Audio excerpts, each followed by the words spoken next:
right, good evening, everyone. It's great to see you all here. Welcome to this evening's and July's Dirigo Labs Speaker Series. For those that have not attended in the past, Dirigo Labs Speaker Series is a monthly event where founders and leaders share advice on how they overcame challenges, capitalized on their target market, and developed their product, providing you with actionable insight for your own products and processes.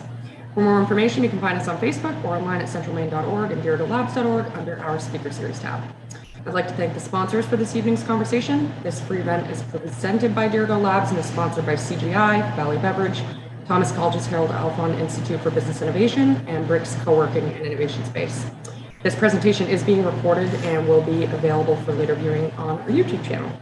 This evening's conversation is presented by founder Jake Warren of SledTRX, where he will be discussing how SledTRX is utilizing digitized mapping to help snowmobile riders throughout Maine discover more than 10,000 miles of trails and points of interest, connecting users to the outdoors with ease. And that, over to you, Jake. Awesome. Thank you. So yeah, my name is Jake Warren, as you guys just heard, and I'm here just to kind of break down a little bit of the timeline on SledTRX, some information I've learned in the process, and just some more insight. So kind of just a quick overview.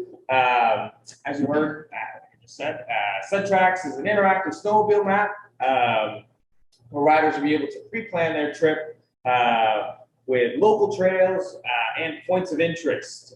That includes restaurants, lodging, gas stations, and power sport shops. This allows riders to go out and get the most accurate information, feeling safe and secure with their group. Yeah, just feeling comfortable out there, which is extremely important, especially when you're out there in the cold.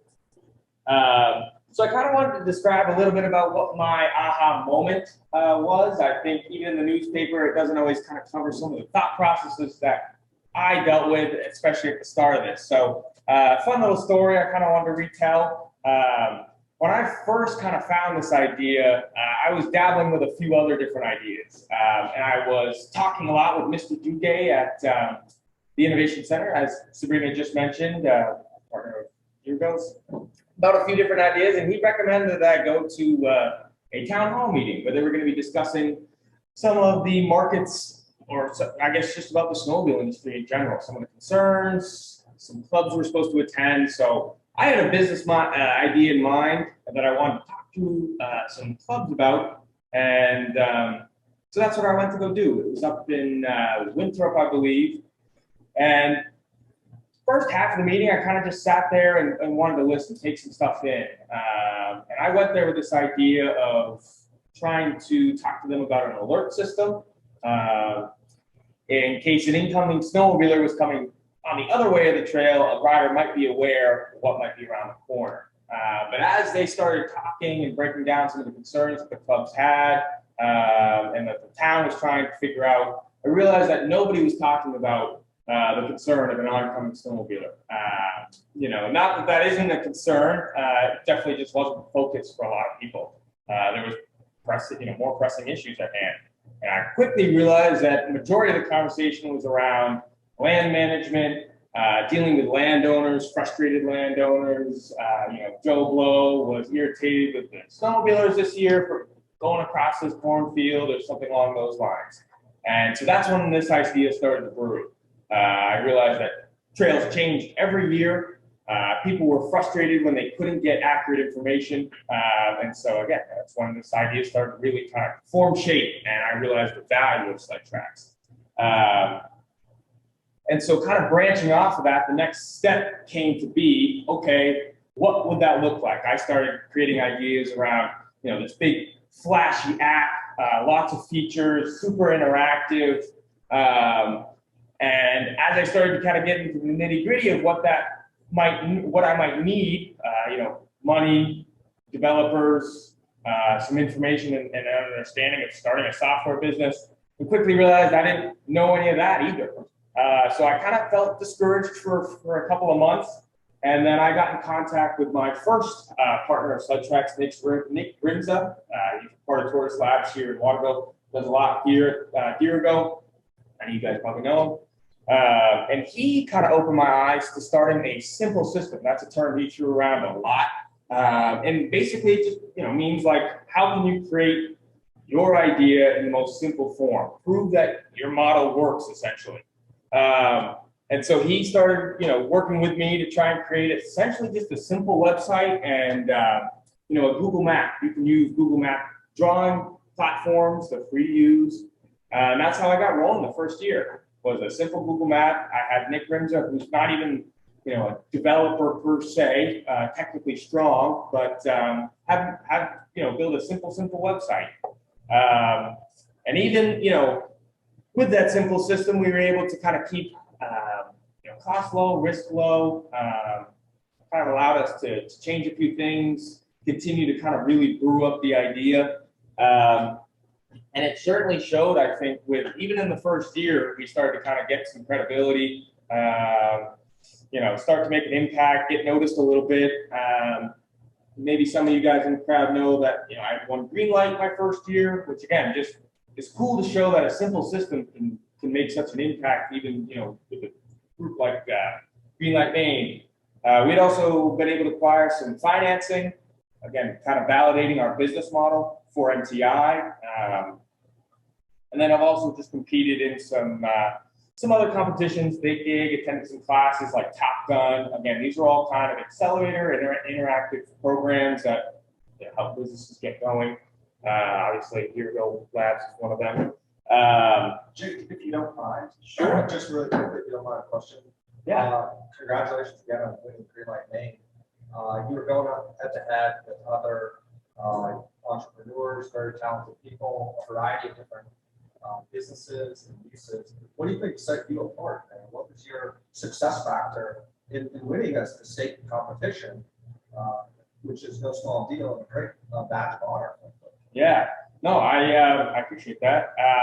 I think the biggest value for us, especially in this competition, is they were looking at how businesses were interacting in the Maine markets. In SledTRX, I think very much touched upon a crucial market here in Maine, which is the recreational business.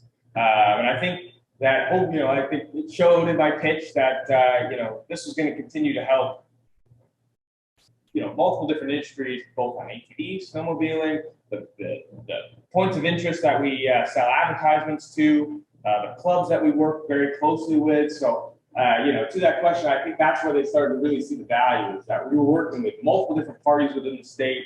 It was helping the state quite a bit. So, I think that it's really where it showed. And again, just kind of touching on the business model. So it definitely showed how the state viewed us, but within our business model, I think it was definitely validated through some of the articles that were written about us. I think the highlight one for us was the Maine Biz. That was really cool.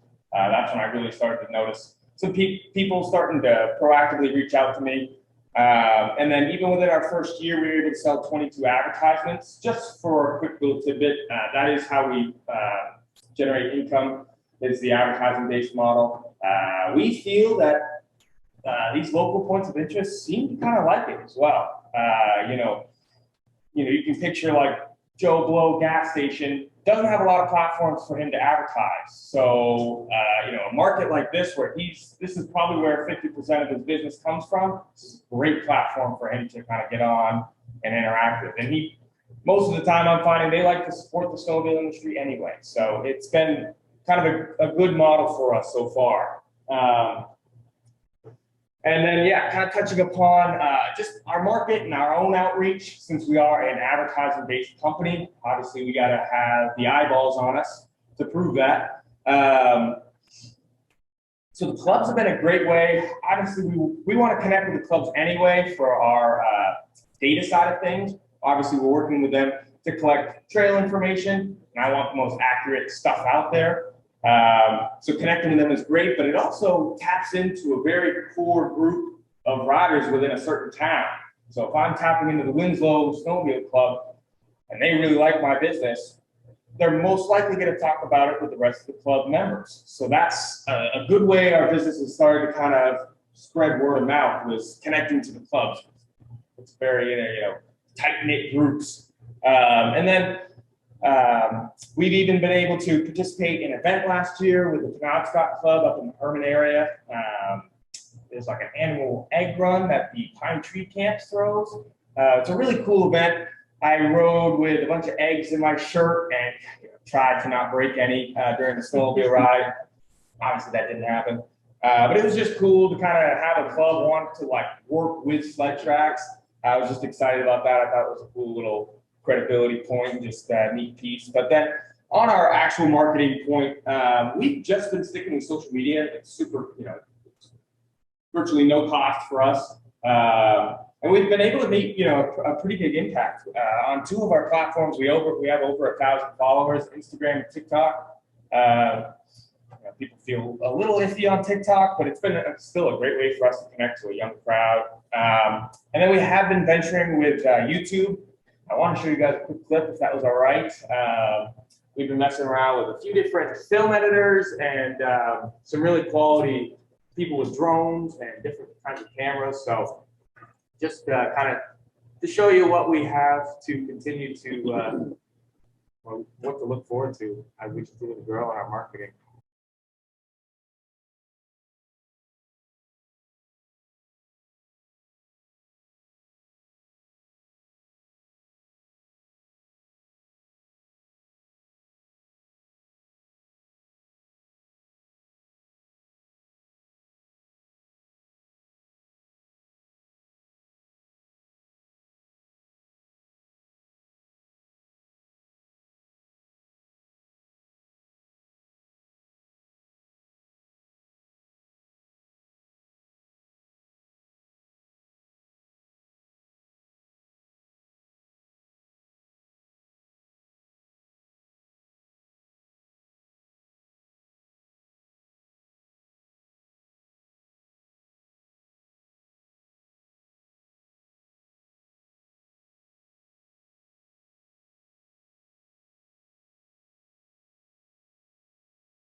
And for any landowners out there, we were on land that we had.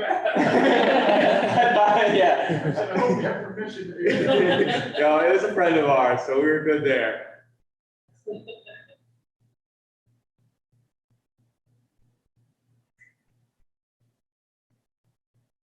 Put that disclaimer in there somewhere. Yeah, right at the moment, yeah.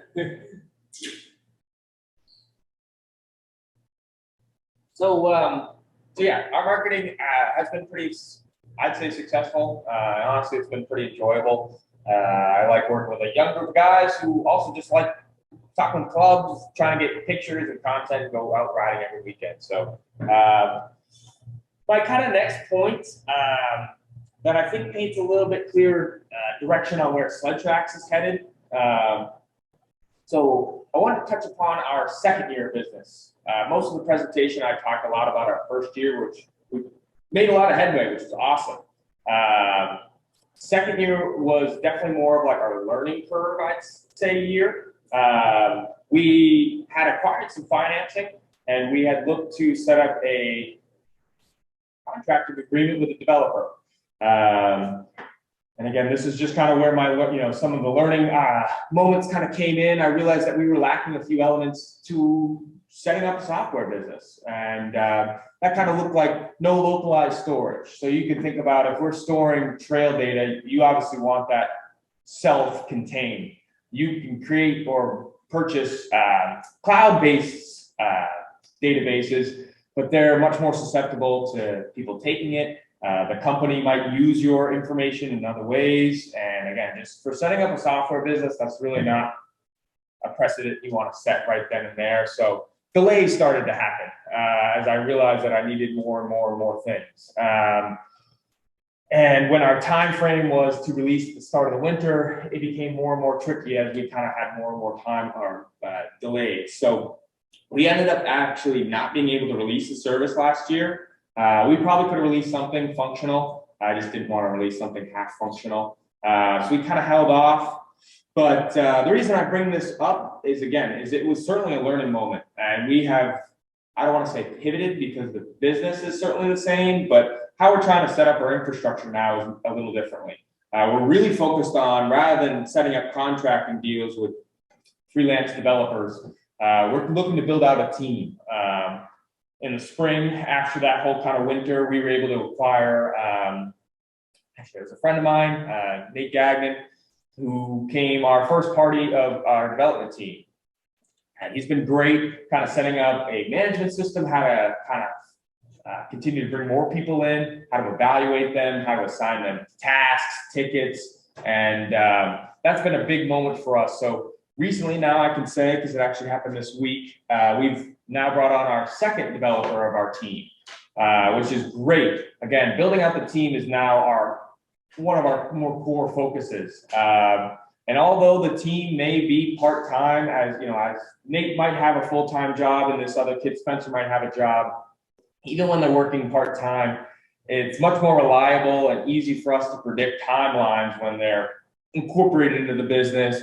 I don't got to pitch them on, you know, why SledTRX is valuable, try and catch them on the speed and the vision that we have. Everyone's up to speed. Everyone knows what we're working on. So even when they're working just 2 hours a night, they can get right to it and kind of get started. So that's kind of where our direction is headed, is looking to continue to build out the development team and some of the core elements of a software business. Like I mentioned, like a storage or a database, start storing some of these trails. We wanted an easy way to kind of update. So you might see us mess around with some trail information. If we get some updated trail information, we want to practice making sure that we can update things and change things quickly. Just make a little things easier as we progress, hopefully at the speed that we'd like to see it. Yeah, if anyone's interested in learning more. Jake, just really quickly, with regards to this learning progression, you started off by mentioning the process of building an app and some challenges, and then kind of a soft pivot here a little bit to a software business, or a little bit more of a software as a service play. Going down that road, what advice would you give to entrepreneurs that are maybe gun focused on, I want to build the next app and it's going to be on everybody's phone? What kind of advice, what kind of learning lessons do you come out there with? What would you tell a prospective entrepreneur that's like, I'm going to build an app and maybe not a software engineer? Right. I think that's a good question, actually, because it does loop around back to Nick's concept of continuing that simple system. I think I looked at the second year on paper where we might be able to build out an iOS app or some of the cool functionality that we're looking for. But it would have been ideal to realize that kind of take one step at a time. Don't jump to things, and continue to kind of set your base more or less. I think there's been kind of a key point for anybody, who's interested in trying to kind of start something along those lines, or even just interested in learning more. That's been a key piece that we're going to try and now keep focused on, is not getting too ahead of ourselves and jumping the gun on where we're at or where we're at with things. So I think that's kind of a key piece of this learning curve. That's us. If anybody wants to ask, reach out to me or ask questions. This is a good time. Jake, I would say, Jake's Stan here, but if you could speak to a little more specifically the question that was directed, I think it would be helpful, because it was enlightening for me with regard to the difference between the software person you hire who is disconnected and their approach to code, and what Nate has done in the integration process. It might be enlightening for the crew, because it certainly was for me as a non-software related individual. Limited ability. The reason Nate, has been so valuable is he's brought not only the ability to work with us more consistently, but he set up better systems for us. He's transitioned us to more up-to-date information on, this is kind of hard to explain sometimes, but you write code in certain languages. You can think of like your Apple phone has different updates. So that's very similar to when you're writing code. So comparing that to Nate versus our last developer. Our last developer was using outdated languages. It wasn't very up to date. He wasn't keeping good notes and information for us to kind of follow on what he was doing. And we weren't even thinking of those things. So the value that Nate has brought on is he started to kind of get my brain turning on some of those things. Like, oh, you need to be writing down each procedure on what you're working on. The languages that you're working in need to be up to date if you want to bring anybody else young in, because younger kids aren't working in these languages. That was kind of a struggle was pivoting a little bit. So yeah, some of those factors were definitely important, having somebody technical on my team to help me guide some decisions, because as much as I think I'm a technical person, and I think I am, there's a lot I don't understand on the true technical side of things when you get down to the nitty-gritty of writing code. But yeah, that was a good question, because Nate's value is definitely very high at this point. While we're not able to do the software, in the construction business, I can relate, because we self-perform a lot of work, and 90% of our management efforts are managing people that aren't in our company. It's the people we've hired from outside the company. Because they don't share the same passion or value or understanding or detail, and you have to engage them somehow. Right. So the self-performance thing, I think you hit it right on the head. I wouldn't have thought it was similar to my business. Yeah. Obviously it is. It's probably similar to most businesses. The more things you control yourself, the more success you're going to have if you bring in the right people. And it sounds like you're on the right track there as well. Appreciate that. I think you touched on something interesting that I've allowed myself to give or some more leeway on too. Is so the second developer that we brought on, he's fresh out of college, and that's great. He's up to date on the newest languages and some of the most up to date information you can write in. But he might lack in some skills on like some very technical iOS functionality or something along with a database. But what he does bring, kind of what you just touched upon, is like the enthusiasm. He definitely seemed interested right from the get. He was asking questions, and I could see his brain was turned on. And that was kind of a key indicator for me, is like, okay, he might not have all the skills, but at least he's interested, where he might start to figure them out as we progress. He progresses. So again, yeah, just that building of the team has been really a focus for us. But any other questions? Yeah. Hey, Jake, Peter, I'm from the SDDC, and I work at the main office here. Okay. We're part of the same office, but I've been following this from afar, so actually it's nice to meet you in person. Yeah. And I came in the last 10 minutes, so I might have missed something, but I'm curious more about the demographic. Who's your average snowmobiler?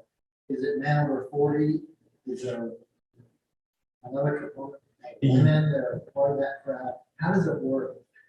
Just speak more to the market for me so I can understand that better. Absolutely. So a point I actually didn't touch upon, so you didn't miss too much. As I was kind of creating this concept and this idea, an article that came out in 2018 by Maine. It was a study done on the snowmobile industry. Who was riding? How many people were registering sleds? What was the, where were they spending their money? And I started kind of digging into that really deep. So just kind of give an average, about 85,000 riders register snowmobiles within the state of Maine, which I thought was a ton. Yeah, that's a lot of riders, which was interesting. 25,000 of that 85,000 come from out of state, which are non-resident, which just blew me away even more, because then I was picturing like, okay, you're making at least a 3-hour to 4-hour trip up here. You're definitely committed to this activity if you're making that trip and that investment to come up here. It's just an interesting little tidbit. But who exactly is riding? I kind of break it into 2 categories. You've got like your family and group riders, who I think are going to be utilizing this more than most, just because our concept is like the trip builder. So if you're like a family, I want to go explore the Dover area or Greenville area, I can pan over to the Greenville area and I can look, let's do like a little 30-minute trail. We've got the little one with us today. And so like you click and you add a few trails, you do a little 30-mile loop, and then you might add, a little fun restaurant or something at the end. So that's kind of who we envision using it. That is a bulk of that 85,000, our majority over 30. So they're typically the family riders, but there is a large demographic of like young male 20-year-olds who we're trying to cater to as well. The riding's a little differently. I didn't want to touch upon it too much to debunk from the idea, but we're trying to incorporate some backcountry data to give some of those riders a little bit of intel on where they're going to be riding as well. But those are kind of the two core demographics, is like the young 20-year-olds, kind of like myself, and then kind of the mid-30 families, young families. So, yeah. Any other questions? No question. Yeah. Just wondering how this works if you don't have self-service. Self-service. Yeah, that's always a big one. That, Yeah. No, it's a good question. So without getting too technical, so just to kind of explain, for this upcoming winter, our goal, as I mentioned, isn't to go with like a native app on your phone. We want to introduce a web app, which will be like a functioning app just in a browser. So if like you're on Safari or Google, it'll function like an app. You're just going to have to search it in the browser. Later down the road, where we're going to be wanting riders to be using that on the trail, your phone does have two functionalities on how it transmits like information. One is like your service, so like the towers, and the towers are going to send 90% of your text messages, phone calls, email, any of that stuff. Searching on the internet if you have data, but your phone does connect to satellite, and that's how you function a lot of the like road map. Like if you have like the little maps app on your phone that usually programmed right into your phone, that all runs off satellite. And the satellites, the reason they don't like sending messages through there is it's much more costly for obviously Apple to be doing that. But you can work with that technology. You just got to pay to use it. So that's how we plan to kind of get that going, is once we have a little bit more established base under us, a little bit more steady income coming in, we'll look to kind of, they call them like, I don't know if you know what an API is, but like an API like might utilize someone else's technology or somebody else's use case for something, you pull it in, but that typically comes with cost. So that's kind of how we're going to go about it. Is using satellite. It won't be perfect by any means, but there are a few apps that do that. OnX is a great one if you guys want to check that out. It's a hunting app. They utilize this. Actually, we use it in real estate because it identifies property owners, and we The use lines it. And a lot of people do it. I had a girl from Camden the other day used it too. So Yeah, it seems to be everyone's favorite right now, virtually everywhere. They did a really good job though setting up how that integrates with the satellites versus just regular cell towers. They've done a really good job on setting that up. But I have a question, Jake. How are you going to keep them up to date? How are you going to keep all the trails up to date? Like you said, they change every year. Sometimes landowners, I mean, they know they're having a big problem with the keep in the Carabasset Valley area where they've shut down a big portion of the used to be trails up and through there and now. they don't. Yeah. I know. I work with that club to a degree, so he was pretty bummed on that. That was a real artery trail for us. Yeah. That was a big trail. But so I kind of mentioned that I'm trying to connect with clubs. We'd like to see users, if we create a system on verifying trails, tracking users to get that data and then filtering it to kind of prove accuracy. Right now, how we're looking to kind of go off a simple system of acquiring data is working with the clubs and kind of working in the sense of like, hey, we'll help your with your land management. We'll set you up with a tracker, go out and track your trails, and if there's any updates, please send them our way. And that's kind of how we're going to try and go about it for now. There'll certainly be, it won't be perfect just because we haven't connected with all clubs yet. But that's how we kind of plan to attack that issue, is try and connect with the clubs first, because they're going to be the first ones to know about any kind of land change or trail change. And that might, kind of get the ball rolling until we figure out an algorithm that filters our users and who, tracking them. 90% of those clubs are paper trails. Paper trails, and I would do These paper maps. Paper maps and you're gonna have to put that in there, Yeah. and we can certainly do that. And kind of the pitch that I go off of too is that, like, if you have something paper, let us put it on digital. Even if you have something paper, this is something you can share on Facebook. I can create a digitalized PDF of it if you'd like. You throw it up as your little profile picture for on Facebook. So yeah, it is a little tedious, but I think as we continue to grow, that's going to be a kind of an important system. And we hope that they like it, you know. I think there is true value with the landowner relationships, so I think they'll see value in it anyway, that we hope. And I think it's How about the state of Maine? Have they been able to help you at all, Jake, with, some of that data learned? Yeah, it's so I have connected with the NSA, the Maine Snowmobile Association, and I do have regular conversations with them. I think they are unsure on where, and this isn't just Maine. This is I've talked to New Hampshire and Vermont and New York as well. Everyone's unsure on how they want to deal with this data, because the true piece that really, like, everyone's concerned about is like, who has the rights to this trail data? Because it might not seem very like valuable, but the trail data for state, you know, geological data is extremely valuable. And so the state doesn't want to be giving that out. They want to monitor who has access to it and what they're doing with it. And so Maine has certainly taken their time on, you know, figuring out what they want to do with it. I will say that they did sell a chunk of it off to one of my competitors, which was a bit controversial for a lot of people in the industry. A lot of clubs did not take a liking to that, just because it's kind of enough. There's no real benefit to all the other clubs and everybody who works to put these trails in.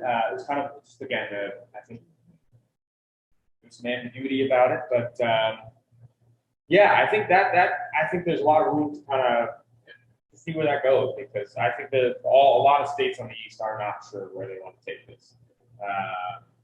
Again, I've heard it's, you know, concerns from New Hampshire, Vermont, and New York as well.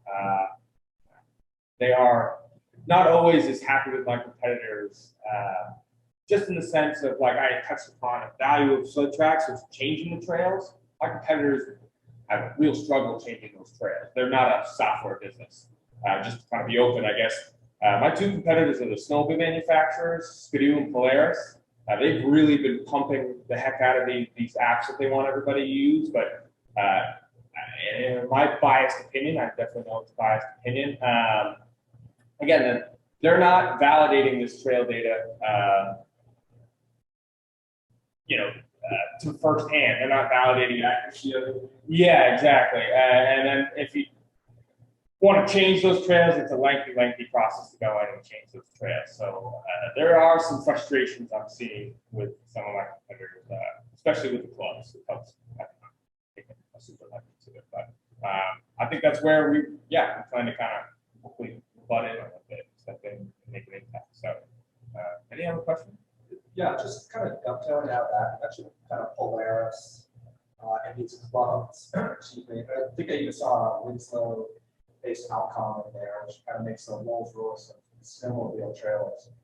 It would seem that these also, you know, kind of a bountiful amount of partnership opportunities, ambassadors.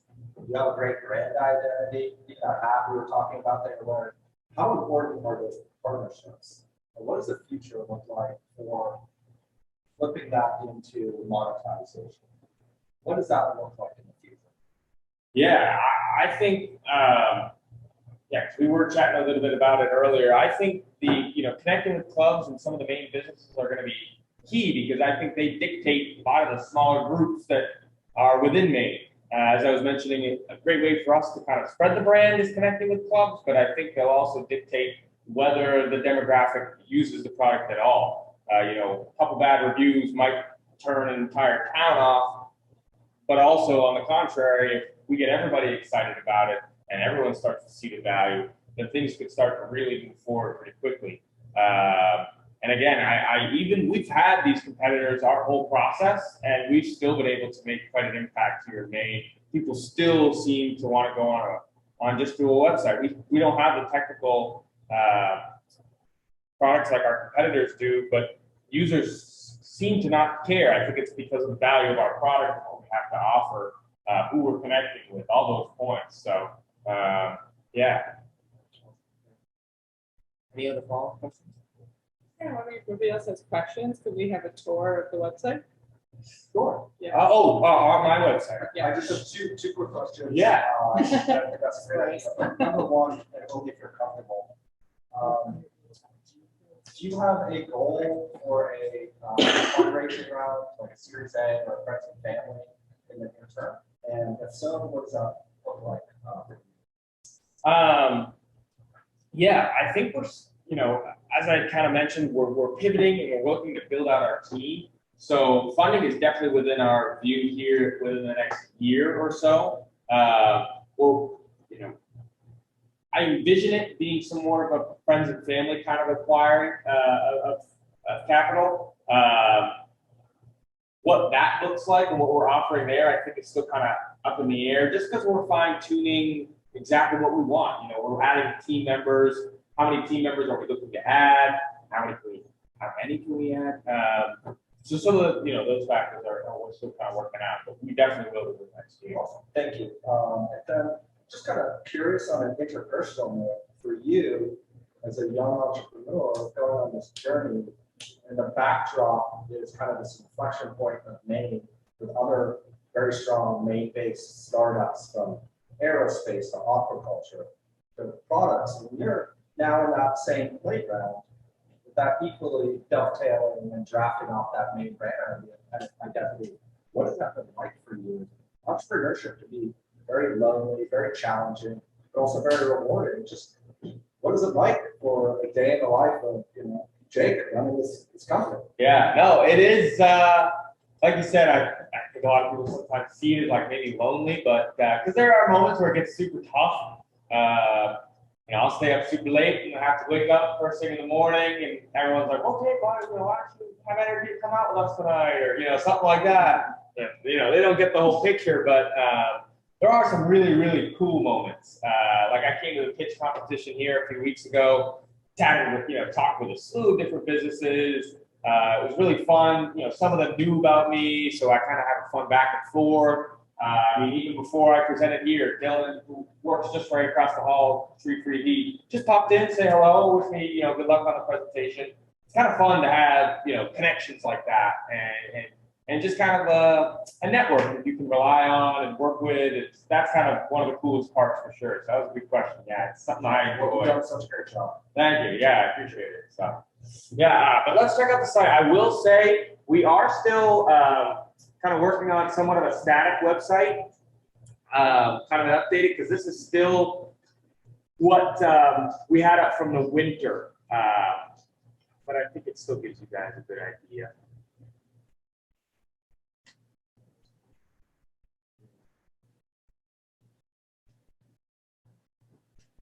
That's what we're kind of hoping it would look like. And I did have previews on my phone. It was semi-functional, and it was functional just how you see it. And we're hoping for something very similar this winter. It's just going to be contained in the web browser rather than buying it out the App Store. Kept it kind of simple. We do have merch. Something I could touch upon.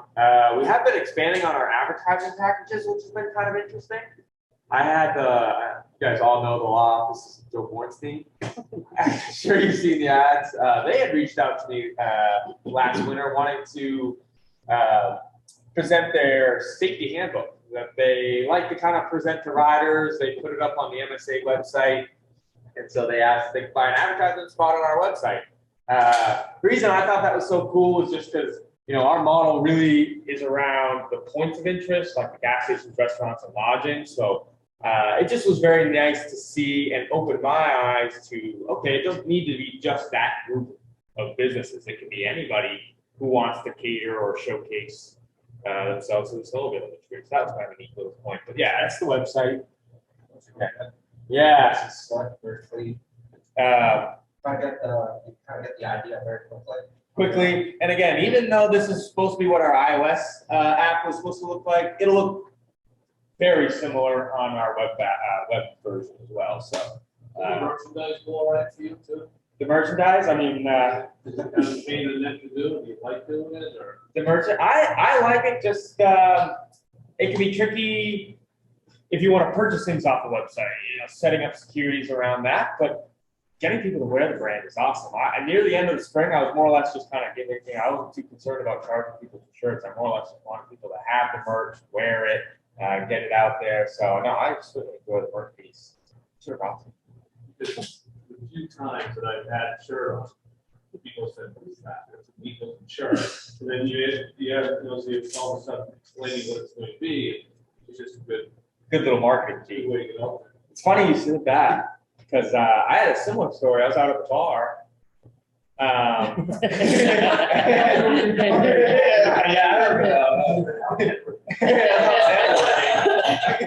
Exactly. And same thing. Somebody had come up to me and started talking like, "Oh, I'm a snowmobiler, blah blah blah." And he actually came out. He turned out to be one of my SledTRX riders. Went out and got tons of content for me. Was a pretty good person to add to the group. He was very interactive, rode a ton, had a pretty nice sled. So, yeah, you're right. The It's a clothes. good looking logo, so Yeah. a lot of people like to have it. So I'll keep repping it. I'll have to get it. You sell some good products last year. I know, the beanies, we had t-shirts, and, yeah, the car hoodies, we'll have to get the car hoodies rolling again this year, so, yeah, the beanies and the caps, all that jazz. We want to start expanding a little bit on that, but it's not That's your cash flow. a little bit of, yeah, exactly. Cash flow. Or you can do like the neck pieces where you can like pull them up. Yeah, I thought of that as Even well. if someone's skiing or snowboarding, doing something like that. See it right there, that'd be good, actually. Yeah. Especially if you go to Sugarloaf, you know, anything like that. It's a really good way to advertise. Because it's hard to find items, especially in the winter. Like hoodie was okay, because you might wear a hoodie out. So most people are wearing a winter coat. So we want to figure out some kind of system where we could make a visual from the trail. So we did get stickers and decals, but we'll continue to expand on some clothing. We want people to be repping it, you know, visibly while they're riding. That would be good. See that one. What does SledTRX look like 5 years from now? What's going on with you guys? What are you up to? What's new and innovative for SledTRX? What do we have to look forward to? Yeah, I think, you know, on a product side, we hope to have all kinds of technical services from web on all platforms of our app. We'd like to have a very secure database and filtering system. But I think in the eyes of the user, you know, we also have goals of scoping outside of Maine. I touched upon New Hampshire, Vermont, upstate New York. They all have very similar demographics and trails. So we'd like to expand into there. But then ATVs also have a very similar trail dynamics. A lot of the clubs work on both seasons. So that is also kind of within our view is to expand into ATVs. But then, you know, looking even bigger, you know, briefly touched upon backcountry. We're also looking to push out west and up into Canada. That style of riding is really starting to emerge, especially with a younger group. And I think with how we're setting up, how we'd like to acquire data, really taking a focus on the data side of things, will definitely be a strong resource for a lot of people, especially in the backcountry sector, just because that's information you truly do need to know. So that's kind of where we you know, vision ourselves as something nationwide and deals with a couple different recreational sports. So, yeah. Any other follow-up questions? All right. Well, thank you all for coming. Yeah, appreciate it. Thanks. Help yourself to some pizza.